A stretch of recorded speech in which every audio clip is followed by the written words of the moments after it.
Eka Wijayanti dengan NPM 18111000391 dengan mata kuliah pembelajaran IPS, SD, dan MI. Baik, selanjutnya yaitu di sini saya akan menjelaskan yaitu teori kognitif dan konstruktivistik dalam pembelajaran IPS di sekolah dasar. Kemudian yang pertama yaitu saya akan menjelaskan yaitu yang pertama teori kognitif. Ya, bisa dilihat di sebelah sini.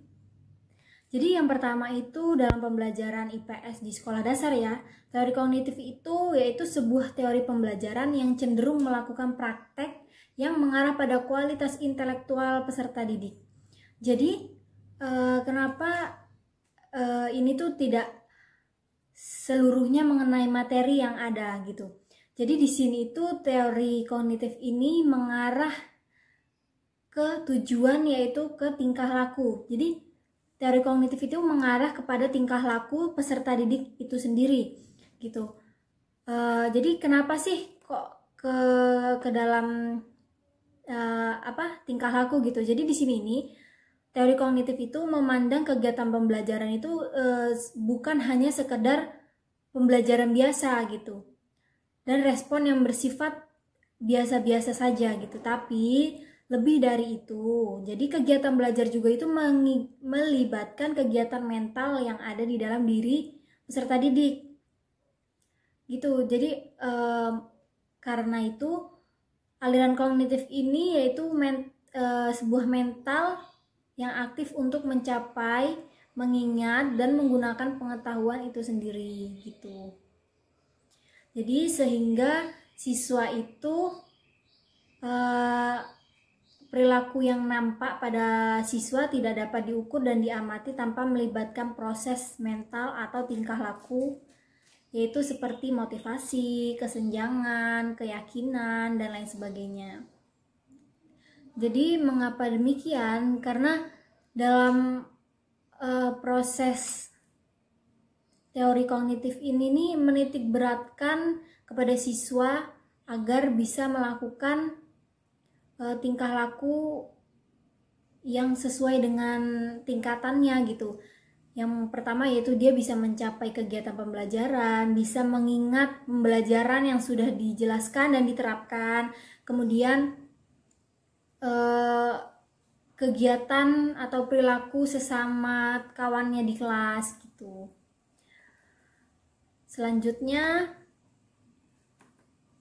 yaitu prinsip. Jadi di sini yang kotak pertama yaitu lebih meningkatkan proses belajar daripada hasil. Jadi mengapa lebih meningkatkan proses belajar daripada hasil? Karena di sini teori kognitif ini prosesnya itu sangat panjang gitu. Karena di sini menurut teori kognitif semua itu tidak akan berjalan dengan baik tanpa adanya proses. Jadi mengapa demikian? Jadi dengan adanya proses, siswa itu dengan step by step atau tahap ke tahap akan paham gitu. Misalkan siswa kelas 1 SD mempelajari ruang lingkup sosial gitu. Jadi diajarin sesuai dengan pola pikir mereka, dengan keadaan sekitar gitu. Kemudian kotak yang kedua yaitu berisikan dalam kegiatan pembelajaran keterlibatan siswa aktif itu amat sangat penting. Ya, kenapa? Karena di sini teori kognitif itu menitik beratkan kepada perilaku siswa itu sendiri gitu. Jadi mengapa di sini tuh tugasnya seorang guru itu memang harus membuat siswa itu lebih aktif, apalagi dalam kurikulum 2013 ini ya gitu. Jadi siswa itu tidak hanya diam di kelas gitu, tetapi di sini kebalikannya, siswa itu dituntut untuk lebih aktif dalam kegiatan pembelajaran. Oke, selanjutnya di sini yaitu teori kognitif menurut para ahli. Yang pertama yaitu Piaget. Jadi di sini tuh ia mengatakan bahwa Daya pikir atau kekuatan mental anak yang berusia akan berbeda pula secara kualitatif. Jadi menurut Piaget ini, siswa satu dengan siswa yang lain itu sangat berbeda tergantung dengan tingkatan umurnya gitu, tahap-tahapan umurnya gitu. Yang pertama yaitu ada tahap sensor motorik, yaitu dimana untuk umur dia baru dilahirkan 0 sampai 2 tahun, di situ siswa itu mempelajari tindakan yang dilakukan selangkah demi selangkah gitu. Karena di sini kan namanya anak-anak ya, masih berumur 0 sampai 2 tahun gitu, memperhatikan orang tuanya, memperhatikan orang-orang yang ia kenal dengan melihat tingkah laku orang tersebut. Jadi kenapa anak SD itu kebanyakan meniru ya, karena udah manusiawi gitu. Kemudian yang tahapan kedua yaitu yang preoperasional, yaitu kemudian itu untuk umur 2 sampai 7 tahunan. Berarti bisa dianggap ya kelas 1 sampai kelas 3 SD ya. Jadi di situ mereka itu sesuai dengan tahap. Jadi berbeda dengan tahap yang sebelumnya. Nah, tahap yang kedua ini dia itu lebih menjelaskan dengan menggabungkan antara simbol, tanda bahasa, menggunakan bahasa yang baik dan benar itu yang seperti apa. Jadi di sini tahap ini tuh siswa lebih mampu mengenalnya gitu. Kemudian tahapan yang ketiga yaitu tahap operasional konkret. Jadi di sini itu dari umur 7 sampai dengan umur 12 tahun. Berarti dari kelas 3 itu tadi sampai dengan kelas 6 SD ya. Jadi di sini tuh dia para siswa itu menggunakan aturan-aturan yang jelas dan logis. Jadi di sini karena pemikiran dia sudah luas, jadi di sini sudah bisa memahami tindakan atau materi yang cangkupannya udah luas gitu. Selanjutnya yaitu teori yang kedua, yaitu teori menurut ahli dari Brunner. Jadi di sini tuh ia mengatakan bahwa proses belajar akan berjalan dengan baik dan kreatif jika guru itu memberikan kesempatan kepada siswa untuk menemukan suatu konsep, teori, pandangan, atau pemahaman melalui contoh-contoh yang ia jumpai dalam kehidupan sehari-hari. Jadi di sini Brunner ini ingin menjelaskan bahwasannya menggunakan teori kognitif ini yaitu dengan memberikan contoh di kehidupan nyata atau kehidupan sehari-hari yang ia jumpai gitu. Jadi dengan adanya pemahaman dari teori Brunner ini itu lebih menyempurnakan dari teori sebelumnya, dari teori Piaget itu tadi. Jadi di sini dia menyimpulkan bahwasannya dari tahap-tahapan umur yang tadi dijelaskan oleh Piaget, jadi Brunner ini menyimpulkan yaitu guru itu harus memberikan contoh yang nyata kepada siswa dalam kehidupan sehari-hari. Contohnya misalkan dalam materi tolong-menolong gitu. Jadi guru itu memberikan contoh tolong-menolong yang ada di kehidupan sehari-hari. Misalnya guru sedang menyapu atau guru sedang membersihkan meja gitu. Secara tidak langsung mereka itu akan merespon, akan membantu gitu. Atau melihat benda yang jatuh kemudian ia ambil dan menolong orang tersebut gitu. Nah, selanjutnya yaitu teori yang ketiga, yaitu dari ahli Ausubel. Jadi di sini itu dia menjelaskan belajar itu merupakan persepsi dan pemahaman yang tidak selalu berbentuk tingkah laku yang dapat diukur. Yaitu dengan begitu asumsi bahwa setiap orang itu telah memiliki pengetahuan dan pengalaman yang telah tertata dalam bentuk struktur kognitif yang dimilikinya.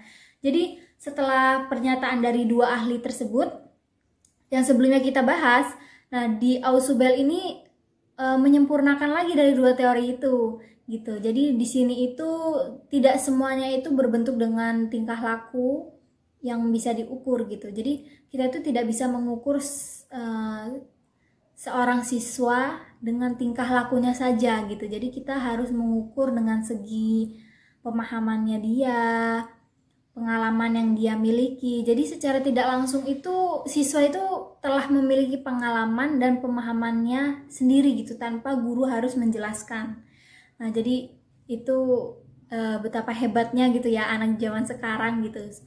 Ya sudah bisa menerima konsep yang belum dijelaskan oleh guru gitu. Misalkan dari tolong menolong tadi itu dia tuh sudah paham kalau itu tuh dia harus membantu, cuman dia tidak paham mengenai teori dan metode yang belum dijelaskan oleh guru itu. Nah, kemudian selanjutnya itu terdapat kelebihan kognitif di sini. Bisa dilihat yaitu kelebihan dari kognitif yaitu membantu siswa memahami belajar dengan lebih mudah. Kemudian yang kedua itu menjadikan siswa lebih kreatif dan mandiri. Yang ketiga itu membantu siswa untuk dapat menyelesaikan masalah. Dengan yang keempat itu guru lebih mudah mengevaluasi siswa yang memahami materi dan yang kurang memahami materi. Jadi itulah kelebihan dari teori kognitif.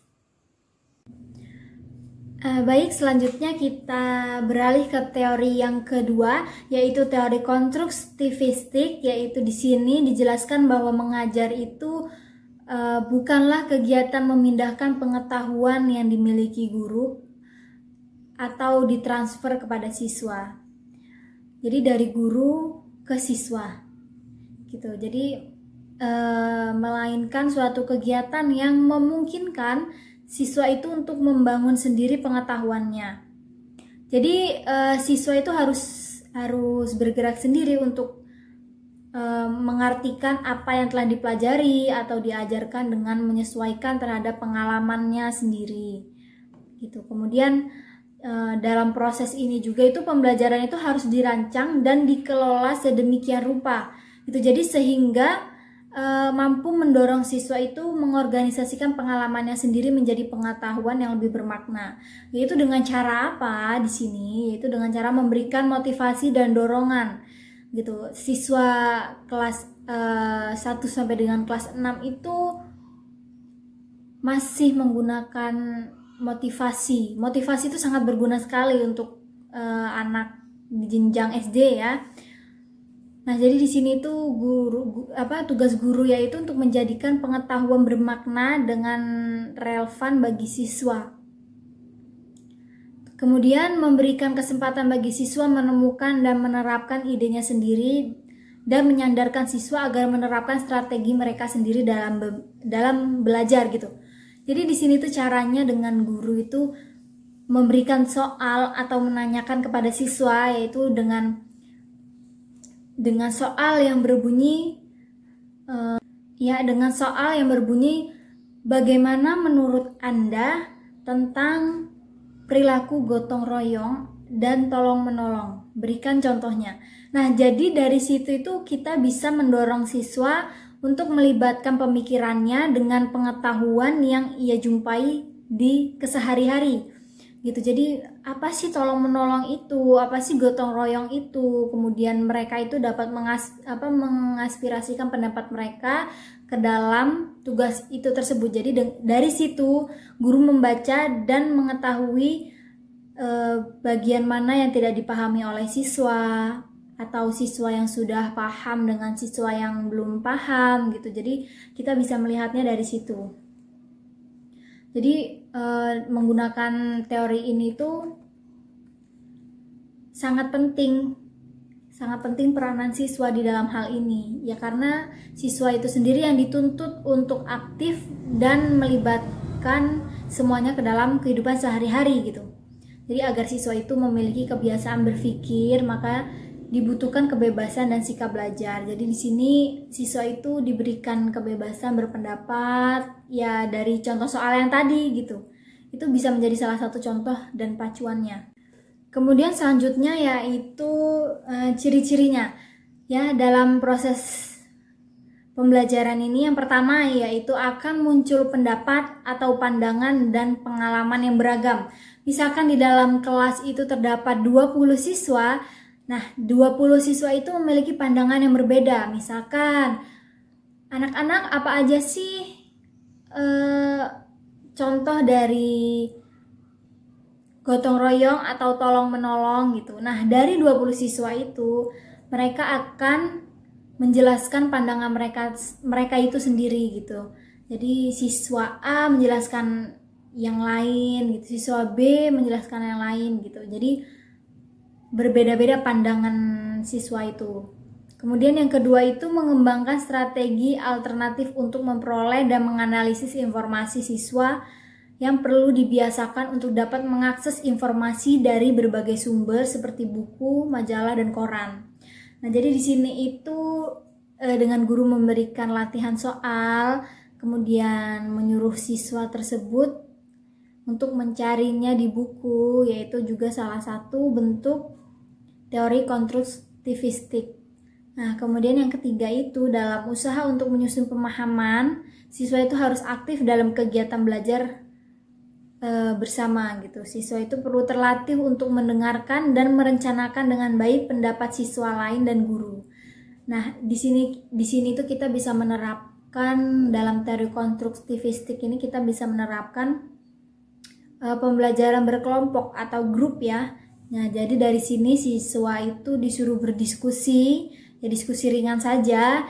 Kemudian pendapat-pendapatnya itu apa, misalkan mengenai materi tolong menolong itu seperti apa gitu. Nanti siswa bisa menjelaskannya dengan cara berkelompok.